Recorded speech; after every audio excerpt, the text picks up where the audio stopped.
Welcome po dito sa ating channel ang Biyahe y Komida. August 19, 2026. San Bernardo game na game mag-showbiz, umamin tungkol kay Daniel Padilla.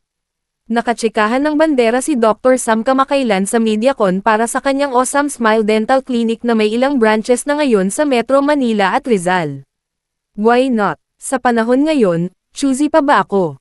Kung may opportunity, I am very much willing to try. Ang say ni Dr. Sam nang matanong kung gusto ba niyang pasukin din ang mundo ng showbiz.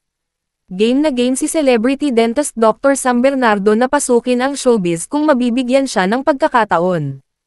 Ayon sa kanya, hindi siya choosy at bukas siyang gumawa ng teleserye o pelikula, lalo na kasama ang kanyang mga celebrity ambassador. Aminado rin si Sam na matagal na niyang crush si Daniel Padilla, at natatawa niyang binanggit na pareho sila ng apelyido ni Catherine Bernardo.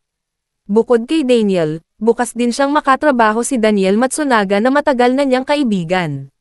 Si Daniel ang isa sa kauna-unahang endorser ni Sam habang si Mika naman ay isa sa mga bagong mukha ng kanyang klinik na kumakatawan sa isang henerasyon ng mga celebrity at digital personality na palaging nakikita ang mga ngiti sa telebisyon, social media, at mga public appearances.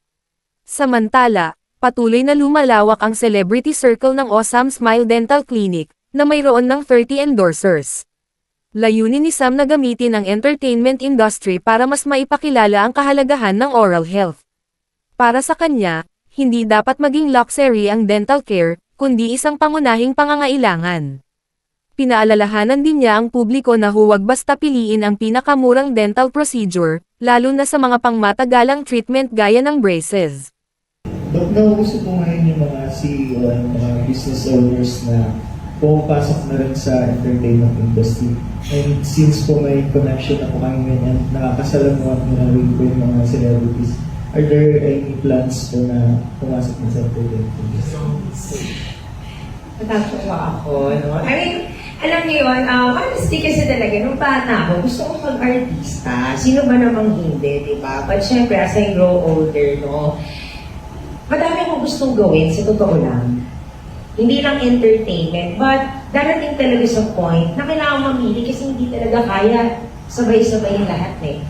Ako talaga ngayon, happy na ako na kilala lang ako, meron ako nakakasama na ganito kasi madaming learnings. Ako happy na ako ngayon sa ganun era eh, na okay, kilala si Doc Sam because I want to spread rin nga, you have to prioritize your dental health.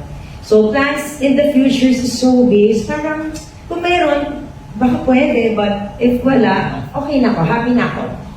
More like I'm contented. At yan ang ating latest showbiz chika update for today. Please like and share ang video at huwag kalimutan mag-subscribe. I-click ang notification bell for more showbiz chika updates at suportahan po ang ating Facebook page. Maraming salamat sa lahat ng nag-subscribe indeed. Magandang buhay sa lahat. Adios.